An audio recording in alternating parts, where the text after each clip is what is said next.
My name's Ernest Charlie Knight, and my mob is Nuttingerry and Ghana, and I'm from Adelaide. I am a fully qualified Aboriginal health worker. I work in ITC, and that's with chronic conditions for the elderly people and middle-aged people, or anybody that's got chronic conditions. When I left Melbourne on the flight to get here, I was excited because I wanted to meet new people from other ACOs and from around the country of Australia, and meeting up with them and sharing and networking with them. I feel really excited by being here to meet up with other members of NAATSIHWP from other orgs and sharing the networking with them. Brilliant.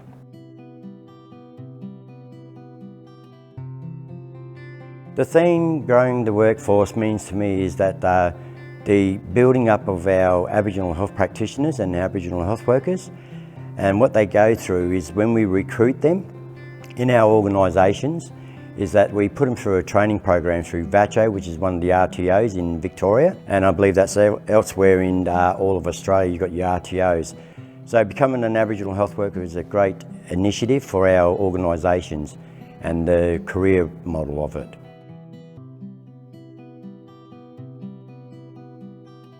I was actually a senior Aboriginal security guard in Chubb in Melbourne, and then when I finished with my security on the defence sites and everything like that, I applied for a position through the Aboriginal ACO, which was Bendigo and District Aboriginal Cooperative, as a medical driver because of my driving experience and everything like that. So I applied for that. I was successful with 20 other applicants, but I was one of the main top ones. And then I got a phone call 2 days later after applying for this position and was asked the question, why didn't you apply for the Aboriginal health workers position? My answer to that was, I don't have qualifications. And the answer I got back from the CEO and the assistant CEO is, can you please get in here? We want to interview you for that position. So it took me about an hour or so to get back from Heathcote. I drove into Bendigo. I went to Forest Street at the Bendigo and District Aboriginal Cooperative. I had my interview. When I went there was only 4 staff members, but they needed someone, a male health worker and a female health worker. So I had my interview and I said, what's the catch? They said, well, we'll put you through training of 12 months to 18 months with VATCO, which is our peak body in Melbourne, RTO, to start your health workers training. So after 18 months, I qualified as an Aboriginal health worker. I did my Cert 3, and then after I did my Cert 3, I did a diploma in prac management. And I enjoyed it, and ever since I've been there, 18 years.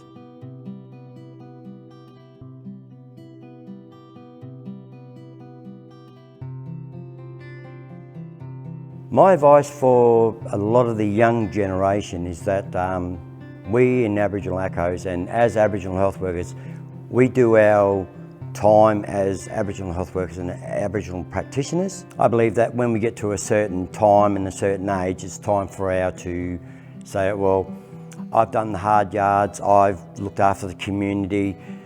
My advice to them would be, apply for a position as an Aboriginal health worker or health practitioner. You get your qualified training by VATCO, which is the RTO in Melbourne, or any other area around Australia, is go to the RTO and you get trained up as an Aboriginal health worker and a health practitioner. Now, health practitioner, I believe it's 800 hours of written essay, and then your theory and all your practical is done with it. And when you've done all that, you get your Cert 4 in health practitioner. And I believe young people should look at that, because it's a good scope of practice for them. And for me as a mentor, I mentor a lot of them, and I've done it over the years. And we've had a lot of health workers come on board, and then they've gone to other ACOs if they want to change like the area they want to live in. So I believe that it's a good idea for young people to come on board.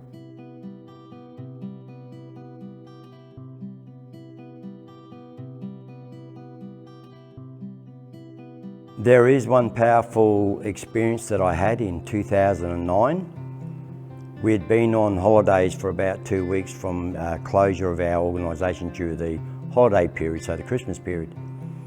On arriving back at work on the 19th of January 2009, one of our staff members had arrived back at work. She worked in the HAC program, which is for the elderly people and that. And as I was walking past her through the building, down the corridor, I was just about to get out the front door onto the street and go and see another client across the road. And I got a yell out call to come back into the building and race up to the top end of the building, because the staff member that I walked past actually collapsed in the building. And when I found out she collapsed, she was on the floor in the office. She was dead for 12 minutes. So what kicked in, there was 2 other workers in there. They were doing CPR and mouth to mouth. And the year before that, in November 2008, we'd actually just finished our CPR training and our first aid. So everything just kicked in normally. There was no hesitation, no nothing. We worked on our staff member for at least half an hour before the ambulances arrived. So we just kept the oxygen going through to her brain, and we tried to keep her alive as much as possible. So we're doing 30 hard and fast, 2 breaths, blah, blah, blah, and we're just taking in turns. The other staff member was talking to the ambulance in Ballarat, not in Bendigo, because they'd located somewhere else, and we kept her alive until the ambulance rocked up. So when the ambulances did rock up, they had the microparamedic rock up first and 4 other ambulances. We only needed the microparamedic and the ambulance. They come in, they said, all right, where are you up to? We said 28. They said, all right, do the next 2, and then can you vacate the room? And we gave her the breath and we walked out of the room. Then we stood outside and we told everybody not to come down there. I kept at the door. But the emotional part about it is that this was one of our colleagues, and her husband was outside and he was pacing up and down, and her daughter actually worked for us as well. She was outside and she was very emotional, crying and everything, and thinking the worst and everything, and I was just going like that, saying, no, everything's going to be okay. And then I put my ear to the door, because it was very quiet in there and I just wanted to listen. So I put my ear to the door, and all of a sudden I could hear the monitor going beep, beep, beep, and then all of a sudden you hear beep, and it stopped, and I thought, oh no, and I put my hand like that, and all of a sudden I heard it again, and then the door opened, and then he said, could I have 6 able men to help me lift her out onto the trolley and get her in the ambulance. 2 days later, she was in the hospital up at Bendigo Health, and she was sitting up. They told us, explained to us, that she had no brain damage, she had no heart problem, and that she survived this, and it was thanks to us 3. So we were nominated for a Community Heroes Award in Parliament House in Victoria in Melbourne. So we received our awards in the 19th of November that year, 2009. Now, after all these years, it's been 14 years that we saved her. She's seen her children and she's seen her grandchildren grow and being born. And she's still working for us to this very day. And it takes training by us Aboriginal health workers and health practitioners to do that. And we do it every so often, do our trainings, and we're still doing it to this very day. Doing our training, mental health, first aid, CPR, everything. So we keep upgrading our skills.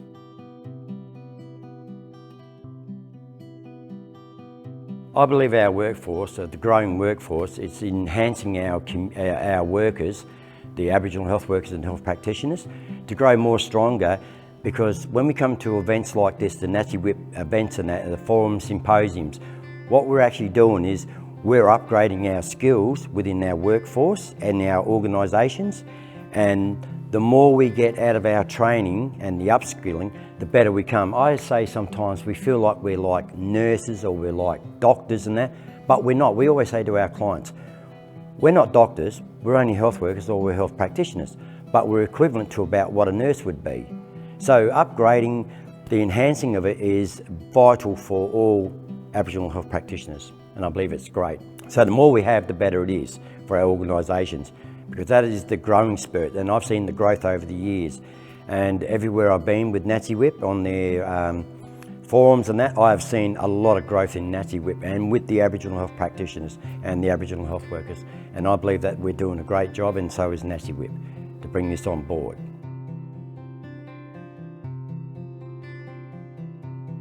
I'm a man of visions and I'm a man of ideas and that for my organisation and also for myself. I've always had this vision of becoming a director, or say be like a CEO. But with the CEO's position, it's a higher position, but a management's position is halfway. I'm not the sort of person that would like to sit in the building all the time. My main ambition is to become a mentor for my community and for my younger staff members who become Aboriginal health workers and health practitioners, and guide them, mentor them along any questions they need to ask, which be culturally appropriate, holistic and everything like that. I have the answers for them, and it's always best to sit with them and make sure that they understand everything that we are putting towards them.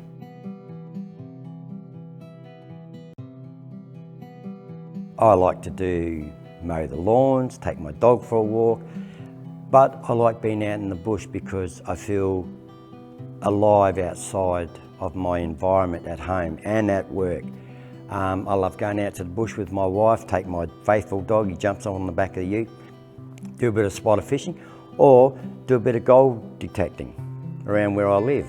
I just love being there and also being with my acquaintances, my friends, associates and that, and go camping in a big group. I love doing that. So I love just driving and love being out in the bush because it makes my spirit feel more stronger and more relaxed.